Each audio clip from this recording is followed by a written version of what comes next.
government put me on a terrorism watch list along with every other J6er. We all have a designation of what's called Quad S. So when we go to the airport now, we have to go through hours of special screening. It's literally TSA told me this is the highest level terrorism list you can be on and still be allowed to fly.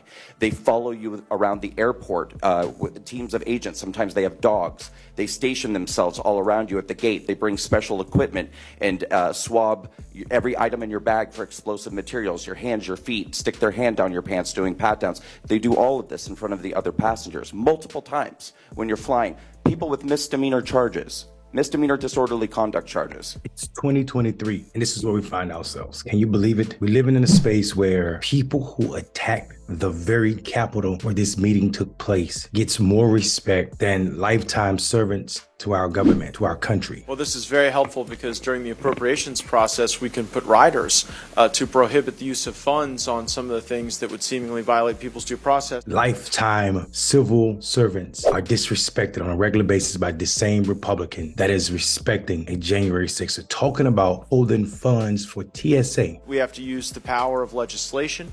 We have to use the power of appropriations riders. We have to use the power of the Holman Rule, as Dr. Gosar said, to look at specific bureaucrats who have turned against their oath. This is not a game. These are the very same people who brought weapons to the nation's capital, who tried to bomb the Democratic National Convention, who are responsible for the death of more than 5 people because of January 6th attack. And yet they are getting preferential treatment from Congressman Gaetz. It all started on the day on January 6th when we were just doing our constitutional duty to object to Joe Biden's fraudulent electoral college votes because we all believed that the election had been stolen.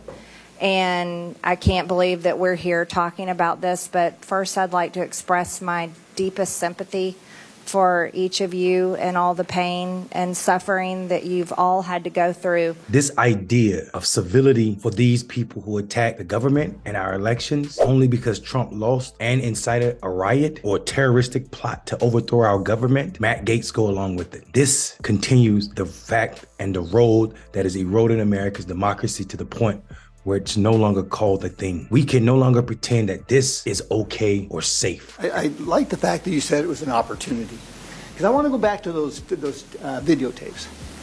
A picture's worth 1,000 words, is it? Correct. Yes. They're all going to come after us regardless. Yes, sir. So it seems to me like we ought to be making this big push and maybe turn the tide. And for example, how about a bounty?